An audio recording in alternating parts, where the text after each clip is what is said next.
Hey everyone, this is Nashwauk Steve. So in today's video, we are going to fix my poor, trusty Husqvarna chainsaw. So what happened was I made a rookie move, cutting into a tree that was leaning, and it was leaning the right way, but I cut too deep into it and it pinched my blade. So the saw was really stuck in the tree. I decided then to tell my friend just to cut in the backside of the tree and the tree would fall, and I would just grab the chainsaw out and remove it while the tree fell, and the chainsaw was underneath it when the tree fell. So it broke my handle, it broke the brake bar here as well. So that's gonna need to be replaced. At first I thought I'd have to get rid of the saw, but then I realized, hey, there's parts for these things and they're not that expensive on Amazon. So that's what I did. Let's rip into it and see what we found. So looking at the brake a little more closely, it busted right there, and there's this portion with the shock absorber on it. The screw that goes in there is actually pulled straight out and ripped the threads on this shock absorber. So it will still take a screw, but then it just continues to spin like it strips. So what I'm gonna do is put some epoxy in there when I put the new screw in, and hopefully that'll rethread it and it'll hold with the next handle on it. Other than that, it's gotta take out these screws here and these ones on the bottom, and the handle will come off. And as for the brake bar, it busted here. I have to take this piece off to get to it. And then on the back side, there's just a hex screw right in here. It's gonna have to be taken out. Let's look at the parts. So on Amazon, you can get a new replacement handle to search by the model of your saw. This was, I wanna say, about $18. Thankfully, China makes everything we need, so this comes from China. And then the brake bar that was on there as well. The kickback bar, I want to call it. I think that was less, it was about $15. So for, a little over $30, I can have this saw back to functioning condition like it was before. So we'll go ahead now, get the broken stuff off, get the new stuff on. This is all using an Allen head.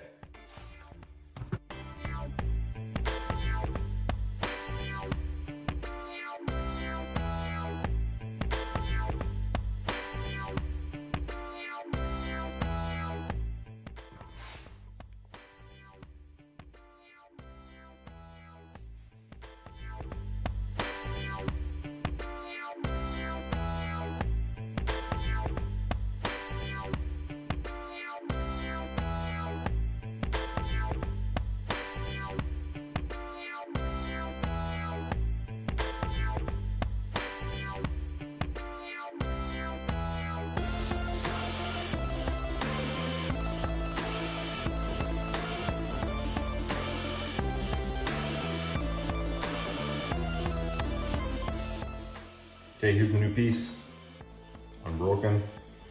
Get this piece out of here, like that.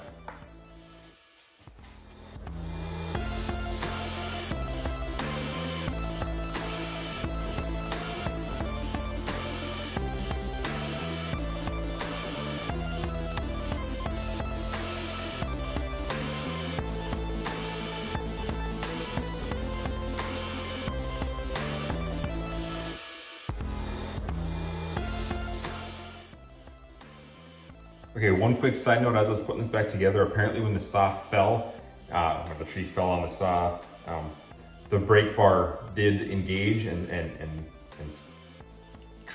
turn this brake on so it won't spin. That made it really hard to get this piece on and off. So what I did is I was able to put this on and get this kind of pushed in enough, and then I was able to pull the brake bar back to reset it. Then the thing goes on nice and smooth again, like it's supposed to. So I can go ahead and get that back on like it should be. So if that happens to you, just be aware of that. It'll make life a lot easier if you can get the brake disengaged before you try to put that panel back on.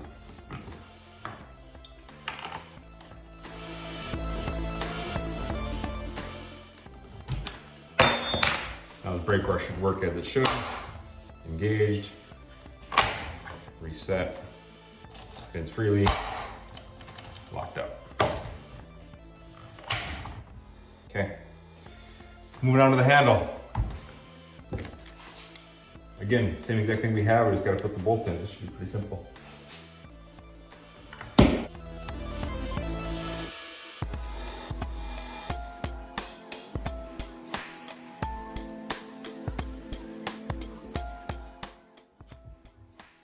Okay, it's a little tighter on here. We're just gonna see if we get this started, if the handle has enough flex in it to work. So let's try this out here a little bit.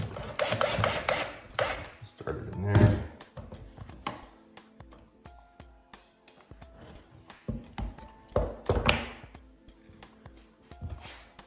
Next screw going in here, which does line up. Okay.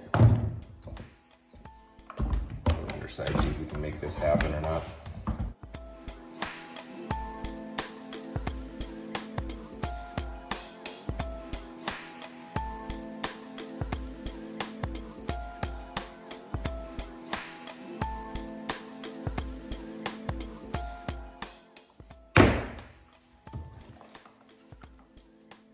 And before I get too far along, I gotta make sure I do this screw here.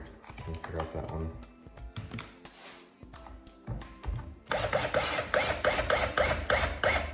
The brake handle. Okay, I think that's gonna probably work.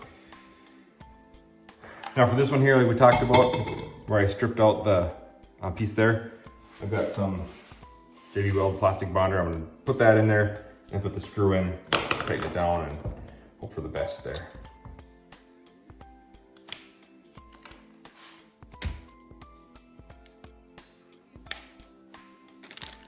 Way too much.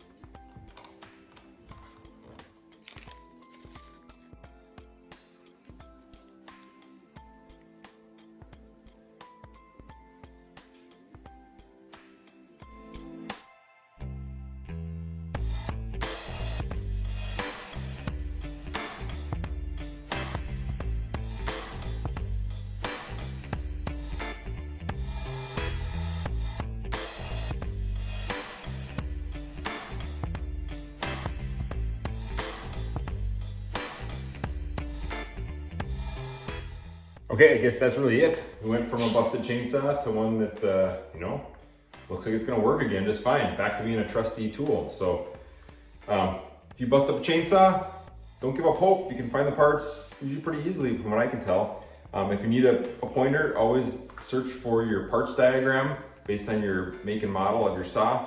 And then in the parts diagram, you can find exactly the part number you need. Search that on the web or on Amazon, and you can find what you need. So yeah, that's it for this video. Thanks for watching. I hope it's helpful.